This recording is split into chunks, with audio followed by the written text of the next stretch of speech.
I can still hear her voice in my head. Sharp, trembling, final.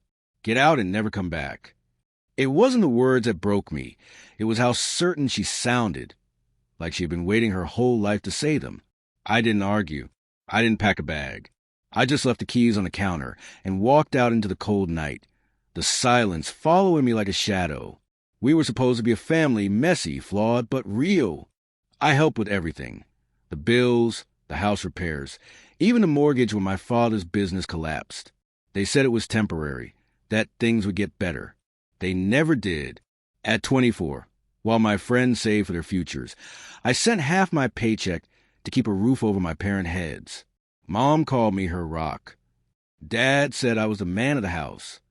I thought I was helping. Turns out I was just convenient. Everything began to shift last winter. My calls went unanswered. Mom became distant. Dad started finding excuses not to see me. Then one afternoon, I came home early and found a woman standing in the driveway with a camera. She said she was there to photograph the house. My parents were selling it, moving south. I stood there frozen, watching her take pictures of the home I'd been paying for. That evening, when I confronted them, they didn't even flinch. Mom just said, "We need a new start. You've done enough." Dad muttered something about not wanting strings attached. That's what they call my years of sacrifice. Strings. So when she finally screamed at me to get out, I didn't fight it. I just smiled because by then I'd already stopped being their safety net. See, the mortgage payments had been set up through an account in my name. The loan was under Dad's, but the money keeping it afloat was mine. When I walked out, I didn't cancel anything. I simply stopped transferring the funds. Weeks later, the silence began to crack. First came the late notices, then the frantic calls. Dad's voice on my voicemail was shaky. "Son, the bank's calling what's happening."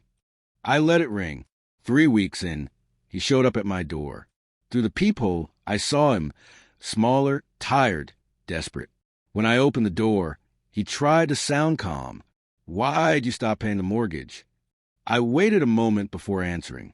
"Because, Dad," I said quietly, "you told me I wasn't part of that house anymore." He stared at me, speechless. I stepped closer.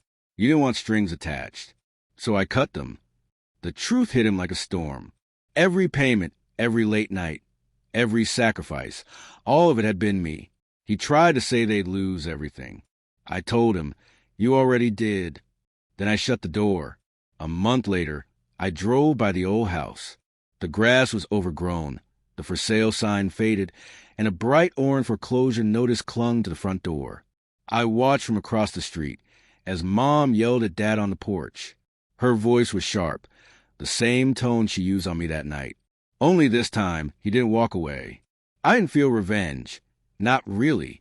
Just peace. Because betrayal doesn't always scream. Sometimes it whispers, slowly erasing you from the lives you help hold together. And payback doesn't always need rage. Sometimes silence does the work for you. I rolled the windows down and drove away, no music, no noise. For the first time in years, I felt light. They wanted me gone.